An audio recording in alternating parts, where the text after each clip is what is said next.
Punjabi radio USA ਸੁਣ ਰਹੇ ਸਾਰੇ ਹੀ ਸਰੋਤਿਆਂ ਨੂੰ ਮੇਰੇ ਜਗਮੋਹਨ ਸਿੰਘ ਵੱਲੋਂ ਪਿਆਰ ਭਰੀ ਸਤਿ ਸ਼੍ਰੀ ਅਕਾਲ।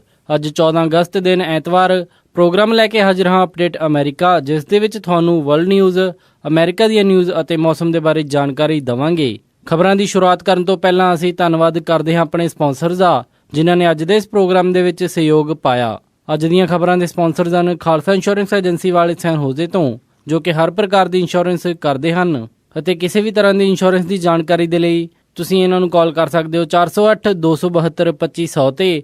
ਇਸ ਦੇ ਨਾਲ ਸੰਤੋਖ ਸਿੰਘ ਵਾਸੀ ਪਰਮਜੀਤ ਕੌਰ ਜੀ ਵਾਸੀ ਫਰੀਮੌਂਟ ਤੋਂ, ਮਨਜੀਤ ਸਿੰਘ ਨਰਿੰਦਰ ਕੌਰ ਕੁਲਾਰ ਜੀ ਕਲੋਵਿਸ ਤੋਂ ਅਤੇ ਗਿਆਨ ਸਿੰਘ ਨਾਗਰਾ ਜੀ ਸੈਨ ਹੋਜ਼ੇ ਤੋਂ। ਜੇਕਰ ਤੁਸੀਂ ਵੀ ਇਸ ਪ੍ਰੋਗਰਾਮ ਨੂੰ ਜਾਂ ਪੰਜਾਬੀ ਰੇਡੀਓ USA ਦੇ ਕਿਸੇ ਵੀ ਹੋਰ ਪ੍ਰੋਗਰਾਮ ਨੂੰ ਸਪਾਂਸਰ ਕਰਨਾ ਚਾਹੁੰਦੇ ਹੋ ਤਾਂ ਤੁਸੀਂ ਕਾਲ ਕਰ ਸਕਦੇ ਹੋ 408-722-7698 ਤੇ, ਜਾਂ ਫਿਰ ਈਮੇਲ ਕਰ ਸਕਦੇ ਹੋ ਸਾਡੇ ਈਮੇਲ ਐਡਰੈਸ info@punjabiradiousa.com ਤੇ। ਹੁਣ ਵੱਧਦੇ ਹਾਂ ਜੀ ਅੱਜ ਦੀ ਪਹਿਲੀ ਖਬਰ ਵੱਲ। ਰੀਓ ਓਲੰਪਿਕਸ 2016, ਜਿਸ ਦੇ ਵਿੱਚ ਕਿ ਇੰਡੀਆ ਦੀ ਹਾਕੀ ਟੀਮ ਤੋਂ ਇੱਕ ਮੈਡਲ ਦੀ ਆਸ ਲਾਈ ਜਾ ਰਹੀ ਸੀ, ਅੱਜ ਹੋਏ ਕੁਆਟਰ ਫਾਈਨਲ ਦੇ ਮੁਕਾਬਲੇ ਦੇ ਵਿੱਚ ਇੰਡੀਆ ਬੈਲਜੀਅਮ ਤੋਂ 3-1 ਦੇ ਨਾਲ ਹਾਰ ਗਈ। ਮੈਚ ਦੇ ਵਿੱਚ ਬੈਲਜੀਅਮ ਪਹਿਲਾਂ ਤੋਂ ਹੀ ਫੇਵਰੇਟ ਟੀਮ ਮੰਨੀ ਜਾ ਰਹੀ ਸੀ, ਕਿਉਂਕਿ ਉਹ ਆਪਣੇ ਗਰੁੱਪ ਦੇ ਵਿੱਚ ਇੱਕ ਵੀ ਮੈਚ ਨਹੀਂ ਹਾਰੀ ਸੀ ਅਤੇ ਉਸਦੇ ਖਿਡਾਰੀ ਕਾਫੀ ਵਧੀਆ ਫਾਰਮ ਦੇ ਵਿੱਚ ਲੱਗ ਰਹੇ ਸਨ। ਹਾਲਾਂਕਿ ਇੰਡੀਆ ਦੀ ਟੀਮ ਨੇ ਵੀ ਕਾਫੀ ਵਧੀਆ ਖੇਡ ਦਿਖਾਇਆ, ਪਰ ਅੰਤ ਦੇ ਵਿੱਚ 3-1 ਦੇ ਨਾਲ ਮੈਚ ਹਾਰ ਗਈ। ਮੈਚ ਦੇ ਪਹਿਲੇ ਕੁਆਟਰ ਦੇ ਵਿੱਚ ਇੰਡੀਆ ਵੱਲੋਂ ਆਕਾਸ਼ਦੀਪ ਸਿੰਘ ਨੇ ਇੱਕ ਗੋਲ ਕੀਤਾ, ਪਰ ਉਸ ਤੋਂ ਬਾਅਦ ਦੂਸਰੇ ਅਤੇ ਚੌਥੇ ਕੁਆਟਰ ਦੇ ਵਿੱਚ ਬੈਲਜੀਅਮ ਦੀ ਟੀਮ ਨੇ ਗੋਲ ਕਰਕੇ ਇਹ ਮੈਚ ਜਿੱਤ ਲਿਆ। ਬਾਕੀ ਹੋਏ ਕੁਆਟਰ ਫਾਈਨਲ ਦੇ ਵਿੱਚ ਅਰਜਨਟੀਨਾ ਨੇ ਸਪੇਨ ਨੂੰ 2-1 ਦੇ ਨਾਲ ਹਰਾਇਆ, ਨੀਦਰਲੈਂਡ ਨੇ ਆਸਟ੍ਰੇਲੀਆ ਦੀ ਟੀਮ ਨੂੰ 4-0 ਦੇ ਨਾਲ ਅਤੇ ਜਰਮਨੀ ਨੇ ਨਿਊਜ਼ੀਲੈਂਡ ਨੂੰ 3-2 ਦੇ ਨਾਲ ਹਰਾ ਦਿੱਤਾ। ਹੁਣ ਹਾਕੀ ਦੇ ਸੈਮੀਫਾਈਨਲ ਮੈਚ 16 ਤਰੀਕ ਨੂੰ ਬੈਲਜੀਅਮ ਅਤੇ ਨੀਦਰਲੈਂਡ ਵਿਚਕਾਰ ਅਤੇ ਅਰਜਨਟੀਨਾ ਅਤੇ ਜਰਮਨੀ ਦੇ ਵਿਚਕਾਰ ਖੇਡੇ ਜਾਣਗੇ। ਓਲੰਪਿਕਸ ਦੇ ਵਿੱਚ ਹੋਰ ਹੋਏ ਮੁਕਾਬਲਿਆਂ ਦੇ ਵਿੱਚ ਜਮਾਇਕਾ ਦੇ ਉਸੈਨ ਬੋਲਟ ਨੇ 100 ਮੀਟਰ ਰੇਸ ਜਿੱਤ ਕੇ ਇਤਿਹਾਸ ਬਣਾ ਦਿੱਤਾ। ਉਸੈਨ ਬੋਲਟ 3 ਲਗਾਤਾਰ ਓਲੰਪਿਕਸ ਦੇ ਵਿੱਚ ਗੋਲਡ ਮੈਡਲ ਜਿੱਤਣ ਵਾਲਾ ਪਹਿਲਾ ਸਪ੍ਰਿੰਟਰ ਬਣ ਗਿਆ ਹੈ। ਉਸਨੇ ਅੱਜ ਦੀ 100 ਮੀਟਰ ਰੇਸ 9.81 ਸੈਕਿੰਡ ਦੇ ਵਿੱਚ ਪੂਰੀ ਕੀਤੀ। ਹਾਲਾਂਕਿ ਰੇਸ ਦੀ ਸਟਾਰਟਿੰਗ ਦੇ ਵਿੱਚ ਉਸੈਨ ਬੋਲਟ ਸਲੋ ਲੱਗ ਰਹੇ ਸਨ, ਪਰ 70 ਮੀਟਰ ਤੋਂ ਬਾਅਦ ਉਹਨਾਂ ਨੇ ਸਪੀਡ ਤੇਜ਼ ਕਰਕੇ ਪਹਿਲੇ ਨੰਬਰ ਦੇ ਉੱਤੇ ਜਿੱਤ ਹਾਸਲ ਕੀਤੀ। 400 ਮੀਟਰ ਦੇ ਵਿੱਚ ਵੀ ਅੱਜ ਇੱਕ ਵਰਲਡ ਰਿਕਾਰਡ ਟੁੱਟਿਆ, ਜਿੱਥੇ ਕਿ ਸਾਊਥ ਅਫਰੀਕਾ ਦੇ ਤੇਜ਼ ਤਰਾਰ ਵੇਡ ਵੈਨ ਨਿਕਰਕ ਨੇ 43.03 ਸੈਕਿੰਡ ਦੇ ਵਿੱਚ 400 ਮੀਟਰ ਦੀ ਰੇਸ ਪੂਰੀ ਕਰਕੇ ਗੋਲਡ ਮੈਡਲ ਜਿੱਤਿਆ। ਇਸ ਦੇ ਨਾਲ ਉਸਨੇ 17 ਸਾਲ ਪੁਰਾਣਾ ਵਰਲਡ ਰਿਕਾਰਡ ਤੋੜ ਦਿੱਤਾ। ਵੇਡ 100 ਮੀਟਰ ਵਾਲੀ ਰੇਸ 10 ਸੈਕਿੰਡ ਤੋਂ ਵੀ ਪਹਿਲਾਂ, 200 ਮੀਟਰ ਵਾਲੀ ਰੇਸ 20 ਸੈਕਿੰਡ ਤੋਂ ਪਹਿਲਾਂ ਅਤੇ 400 ਮੀਟਰ ਵਾਲੀ ਰੇਸ 44 ਸੈਕਿੰਡ ਤੋਂ ਪਹਿਲਾਂ ਪੂਰੀ ਕਰਨ ਵਾਲਾ ਇਕਲੌਤਾ ਐਥਲੀਟ ਬਣ ਗਿਆ ਹੈ। ਟੈਨਿਸ ਮੁਕਾਬਲੇ ਦੇ ਵਿੱਚ ਵੀ ਐਂਡੀ ਮਰਰੇ ਨੇ ਸਿੰਗਲਜ਼ ਦੇ ਵਿੱਚ ਗੋਲਡ ਜਿੱਤ ਕੇ ਓਲੰਪਿਕ ਦਾ ਟਾਈਟਲ ਆਪਣੇ ਨਾਮ ਹੀ ਬਰਕਰਾਰ ਰੱਖਿਆ। ਮੈਡਲ ਟੈਲੀ ਦੇ ਵਿੱਚ US ਪਹਿਲੇ ਨੰਬਰ ਦੇ ਉੱਤੇ ਬਣਿਆ ਹੋਇਆ ਹੈ ਤੇ ਉਸਦੇ ਕੋਲ 26 ਗੋਲਡ ਮੈਡਲ ਹਨ। 21 ਸਿਲਵਰ ਅਤੇ 22 ਬ੍ਰੌਂਜ ਮੈਡਲ ਸਮੇਤ ਕੁੱਲ 69 ਗੋਲਡ ਮੈਡਲ US ਦੇ ਖਾਤੇ ਦੇ ਵਿੱਚ ਆਏ ਹਨ। ਦੂਸਰੇ ਨੰਬਰ ਦੇ ਉੱਤੇ ਗ੍ਰੇਟ ਬ੍ਰਿਟੇਨ ਹੈ, ਜਿਸ ਦੇ ਕੋਲ 15 ਗੋਲਡ ਮੈਡਲ ਹਨ ਅਤੇ ਕੁੱਲ 38 ਮੈਡਲ ਉਸਦੇ ਕੋਲ ਹਨ। ਚਾਈਨਾ, ਰਸ਼ੀਆ ਅਤੇ ਜਰਮਨੀ ਤੀਜੇ, ਚੌਥੇ ਅਤੇ ਪੰਜਵੇਂ ਸਥਾਨ ਦੇ ਉੱਤੇ ਬਣੇ ਹੋਏ ਹਨ। ਉੱਧਰ ਹੀ ਓਲੰਪਿਕਸ ਦੇ ਵਿੱਚ ਹੋਈ ਇੱਕ ਸ਼ਰਮਨਾਕ ਘਟਨਾ ਦੇ ਵਿੱਚ ਅਮਰੀਕਾ ਦੇ ਸਵਿਮਰਜ਼ ਰਿਆਨ ਲੋਕਟੀ ਸਮੇਤ 4 ਹੋਰ ਸਵਿਮਰਜ਼ ਨੂੰ ਬੰਦੂਕ ਦੇ ਦਮ ਦੇ ਉੱਤੇ ਲੁੱਟਿਆ ਗਿਆ। ਦੱਸਿਆ ਜਾ ਰਿਹਾ ਹੈ ਕਿ ਇਹ ਸਾਰੇ ਐਥਲੀਟ ਜਦੋਂ ਓਲੰਪਿਕਸ ਵਿਲੇਜ ਦੇ ਵਿੱਚ ਵਾਪਸ ਜਾ ਰਹੇ ਸਨ ਤਾਂ ਉਹਨਾਂ ਦੀ ਟੈਕਸੀ ਨੂੰ ਚੋਰਾਂ ਦੇ ਇੱਕ ਗਰੁੱਪ ਨੇ ਰੋਕਿਆ, ਜਿਸ ਨੇ ਕਿ ਪੁਲਿਸ ਦੀ ਵਰਦੀ ਪਾਈ ਹੋਈ ਸੀ। ਬਾਅਦ ਦੇ ਵਿੱਚ ਬੰਦੂਕ ਦੇ ਦਮ ਤੇ ਉਹ ਉਹਨਾਂ ਦੇ ਪਰਸ ਅਤੇ ਹੋਰ ਸਮਾਨ ਲੁੱਟ ਕੇ ਲੈ ਗਏ। ਇਸ ਹਾਦਸੇ ਦੇ ਵਿੱਚ ਕਿਸੇ ਵੀ ਐਥਲੀਟ ਨੂੰ ਕਿਸੇ ਵੀ ਪ੍ਰਕਾਰ ਦੀ ਕੋਈ ਸੱਟ ਨਹੀਂ ਵੱਜੀ ਹੈ। ਹਾਲਾਂਕਿ ਬ੍ਰਾਜ਼ੀਲ ਦੇ ਵਿੱਚ ਲਗਾਤਾਰ ਇਹ ਘਟਨਾਵਾਂ ਦੇਖਣ ਨੂੰ ਸਾਹਮਣੇ ਆ ਰਹੀਆਂ ਹਨ, ਜਿੱਥੇ ਕਿ ਖੇਡਾਂ ਦੇਖਣ ਹੋਏ ਸੈਲਾਨੀਆਂ ਨਾਲ ਜਾਂ ਫਿਰ ਖਿਡਾਰੀਆਂ ਦੇ ਨਾਲ ਇਹ ਲੁੱਟ-ਖੋਹ ਦੀਆਂ ਵਾਰਦਾਤਾਂ ਆਮ ਹੋ ਰਹੀਆਂ ਹਨ। ਮਿਲਵਾਕੀ ਦੇ ਵਿੱਚ ਇੱਕ ਪੁਲਿਸ ਅਫਸਰ ਦੁਆਰਾ ਇੱਕ ਆਰਮਡ ਵਿਅਕਤੀ ਨੂੰ ਗੋਲੀ ਮਾਰੇ ਜਾਣ ਪਿੱਛੋਂ ਹਿੰਸਾ ਭੜਕ ਗਈ। ਸ਼ਹਿਰ ਦੇ ਮੇਅਰ ਟੌਮ ਬੈਰਟ ਨੇ ਦੱਸਿਆ ਕਿ 23 ਸਾਲ ਦੇ ਸਾਈਲਵਿਲੇ ਕੇ ਸਮਿਥ ਦੀ ਹੋਈ ਮੌਤ ਦੇ ਵਿਰੋਧ ਦੇ ਵਿੱਚ ਕੀਤਾ ਜਾ ਰਿਹਾ ਪ੍ਰਦਰਸ਼ਨ ਸ਼ਾਂਤੀਪੂਰਵਕ ਤਰੀਕੇ ਦੇ ਨਾਲ ਚੱਲ ਰਿਹਾ ਸੀ ਅਤੇ ਬਾਅਦ ਦੇ ਵਿੱਚ ਇੱਕੋ ਦਮ ਇਹ ਹਿੰਸਾ ਭੜਕ ਗਈ। ਰੋਸ ਮਾਰਚ ਕਰ ਰਹੇ ਲੋਕਾਂ ਨੇ 6 ਬਿਜ਼ਨੈਸਸ ਥਾਵਾਂ ਜਿਨ੍ਹਾਂ ਦੇ ਵਿੱਚ ਪੁਲਿਸ ਸਟੇਸ਼ਨ ਅਤੇ ਗੈਸ ਸਟੇਸ਼ਨ ਨੂੰ ਵੀ ਕਾਫੀ ਨੁਕਸਾਨ ਪਹੁੰਚਾਇਆ। ਇਸ ਦੇ ਵਿੱਚ 7 ਪੁਲਿਸ ਦੇ ਵਹੀਕਲਸ ਨੂੰ ਨੁਕਸਾਨ ਪਹੁੰਚਾਇਆ ਗਿਆ ਅਤੇ 4 ਪੁਲਿਸ ਅਫਸਰਸ ਵੀ ਇਸ ਦੇ ਵਿੱਚ ਜ਼ਖਮੀ ਹੋ ਗਏ।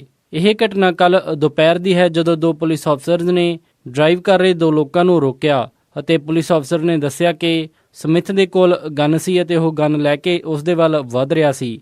ਬਾਅਦ ਦੇ ਵਿੱਚ ਪੁਲਿਸ ਅਫਸਰ ਨੇ ਜਵਾਬੀ ਕਾਰਵਾਈ ਦੇ ਵਿੱਚ ਗੋਲੀ ਚਲਾਈ, ਜੋ ਕਿ ਉਸ ਦੀ ਛਾਤੀ ਅਤੇ ਉਸ ਦੀ ਬਾਂਹ ਦੇ ਉੱਤੇ ਲੱਗੀ। ਸਮਿਥ ਦੀ ਮੌਕੇ ਦੇ ਉੱਤੇ ਹੀ ਮੌਤ ਹੋ ਗਈ ਸੀ। ਪੁਲਿਸ ਨੇ ਦੱਸਿਆ ਕਿ ਜੋ ਗਨ ਉਸ ਦੇ ਕੋਲ ਬਰਾਮਦ ਹੋਈ ਉਹ ਉਸਨੇ ਮਾਰਚ ਦੇ ਵਿੱਚ ਚੋਰੀ ਕੀਤੀ ਸੀ। ਪੁਲਿਸ ਨੇ ਦੱਸਿਆ ਕਿ ਉਸ ਗਨ ਚੋਰੀ ਦੀ ਘਟਨਾ ਦੇ ਵਿੱਚ 500 ਕਾਰਤੂਸ ਚੋਰੀ ਹੋਣ ਦੀ ਰਿਪੋਰਟ ਵੀ ਦਰਜ ਕਰਵਾਈ ਗਈ ਸੀ। ਪੁਲਿਸ ਚੀਫ ਐਡਵਰਡ ਫਲਿਨ ਨੇ ਦੱਸਿਆ ਹੈ ਕਿ ਪੁਲਿਸ ਅਫਸਰ ਦੇ ਬਾਡੀ ਕੈਮਰਾ ਤੋਂ ਆਈ ਫੁਟੇਜ ਦੇ ਮੁਤਾਬਿਕ ਇਹ ਸਾਫ਼ ਹੋ ਰਿਹਾ ਕਿ ਪੁਲਿਸ ਅਫਸਰ ਨੇ ਕਾਨੂੰਨ ਦੇ ਵਿੱਚ ਰਹਿ ਕੇ ਹੀ ਫੈਸਲਾ ਲਿਆ ਹੈ। ਸ਼ਹਿਰ ਦੇ ਹਾਲਾਤ ਦੇਖਦੇ ਹੋਏ ਨੈਸ਼ਨਲ ਗਾਰਡ ਨੂੰ ਐਕਟੀਵੇਟ ਕਰ ਦਿੱਤਾ ਗਿਆ ਹੈ। ਹਾਲਾਂਕਿ ਹੁਣ ਉੱਥੇ ਸ਼ਾਂਤੀ ਬਣੀ ਹੋਈ ਹੈ। ਇਸ ਪੂਰੀ ਘਟਨਾ ਦੇ ਵਿੱਚ 17 ਗ੍ਰਿਫਤਾਰੀਆਂ ਹੋ ਚੁੱਕੀਆਂ ਹਨ। ਅਲਬਾਮਾ ਦੀ ਟਸਕਾਲੂਸਾ ਕਾਉਂਟੀ ਦੇ ਵਿੱਚ ਅੱਜ ਹੋਏ ਇੱਕ ਪਲੇਨ ਕ੍ਰੈਸ਼ ਦੇ ਵਿੱਚ 6 ਲੋਕਾਂ ਦੀ ਮੌਤ ਹੋ ਗਈ। ਇਸ ਪਲੇਨ ਦੇ ਵਿੱਚ 3 ਮੈਰਿਡ ਕਪਲਸ ਸਨ, ਜੋ ਕਿ ਫਲੋਰੀਡਾ ਤੋਂ ਇੱਕ ਕਾਨਫਰੰਸ ਅਟੈਂਡ ਕਰਨ ਤੋਂ ਬਾਅਦ ਆ ਰਹੇ ਸਨ। ਇਹ 3 ਪਰਿਵਾਰ ਆਪਣੇ 11 ਬੱਚੇ ਪਿੱਛੇ ਛੱਡ ਕੇ ਇਸ ਦੁਨੀਆ ਨੂੰ ਅਲਵਿਦਾ ਕਹਿ ਗਏ। ਮਿਸੀਸਿਪੀ ਦੇ ਗਵਰਨਰ ਫਿਲ ਬਰੁਆਂਟ ਨੇ ਇਸ ਨੂੰ ਕਾਫੀ ਦੁਖਦਾਈ ਹਾਦਸਾ ਦੱਸਿਆ। ਇਹ ਹਾਦਸਾ ਅੱਜ ਸਵੇਰੇ 11:20 ਦੇ ਉੱਤੇ ਟਸਕਾਲੂਸਾ ਕਾਉਂਟੀ ਦੇ ਰੀਜਨਲ 에ਅਰਪੋਰਟ ਦੇ ਕੋਲ ਹੋਇਆ। ਅਥਾਰਟੀਜ਼ ਨੇ ਦੱਸਿਆ ਕਿ ਇਹ ਪਲੇਨ ਫਲੋਰੀਡਾ ਤੋਂ ਉਡਾਨ ਭਰ ਕੇ ਆਇਆ ਸੀ ਅਤੇ ਇਸਨੇ ਆਕਸਫੋਰਡ ਲੈਂਡ ਕਰਨਾ ਸੀ, ਜਦੋਂ ਪਾਇਲਟ ਨੇ ਇਸ ਦੇ ਇੰਜਨ ਦੇ ਵਿੱਚ ਖਰਾਬੀ ਹੋਣ ਦੀ ਰਿਪੋਰਟ ਦਿੱਤੀ। ਇਸ ਤੋਂ ਕੁਝ ਚਿਰ ਬਾਅਦ ਹੀ ਨਾਰਥਪੋਰਟ ਫਾਰਮਰ ਮਾਰਕੀਟ ਦੇ ਵਿੱਚ ਇਹ ਪਲੇਨ ਡਿੱਗ ਗਿਆ।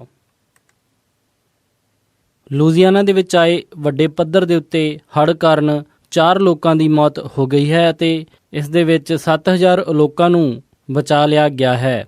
ਨੈਸ਼ਨਲ ਗਾਰਡ ਸੋਲਜਰਸ ਅਤੇ ਹੋਰ ਆਫੀਸ਼ੀਅਲਸ ਨੇ ਕਿਸ਼ਤੀਆਂ ਹੈਲੀਕਾਪਟਰਸ ਦੇ ਰਾਹੀਂ 7000 ਲੋਕਾਂ ਨੂੰ ਬਚਾਇਆ। ਸਟੇਟ ਪੁਲਿਸ ਨੇ ਹੈਲੀਕਾਪਟਰਸ ਦੇ ਰਾਹੀਂ ਹੜ੍ਹ ਦੇ ਕਾਰਨ ਬੇਘਰ ਹੋਏ ਲੋਕਾਂ ਨੂੰ ਖਾਣਾ ਅਤੇ ਪਾਣੀ ਮੁਹੱਈਆ ਕਰਵਾਇਆ। ਸਟੇਟ ਦੇ ਵਿੱਚ ਐਮਰਜੈਂਸੀ ਡਿਕਲੇਅਰ ਕਰਦੇ ਹੋਏ ਲਗਭਗ 1700 ਨੈਸ਼ਨਲ ਗਾਰਡ ਟਰੂਪਸ ਨੂੰ ਲਾਇਆ ਗਿਆ ਹੈ। ਇਸ ਦੇ ਕਰਕੇ 200 ਤੋਂ ਜ਼ਿਆਦਾ ਸੜਕਾਂ ਬੰਦ ਹੋ ਗਈਆਂ ਹਨ ਅਤੇ ਕੋਸਟ ਗਾਰਡ ਟੀਮਾਂ ਨੂੰ ਵੀ ਹੜ੍ਹ ਦੇ ਵਿੱਚ ਫਸੇ ਲੋਕਾਂ ਨੂੰ ਬਚਾਉਣ ਦੇ ਲਈ ਸੱਦਿਆ ਗਿਆ ਹੈ। ਨਿਊਯਾਰਕ ਸ਼ਹਿਰ ਦੇ ਵਿੱਚ ਇੱਕ ਮੁਸਲਿਮ ਧਰਮ ਗੁਰੂ ਅਤੇ ਉਸ ਦੇ ਅਸਿਸਟੈਂਟ ਦੀ ਇੱਕ ਸ਼ੂਟਿੰਗ ਦੀ ਘਟਨਾ ਦੇ ਵਿੱਚ ਮੌਤ ਹੋ ਗਈ ਹੈ।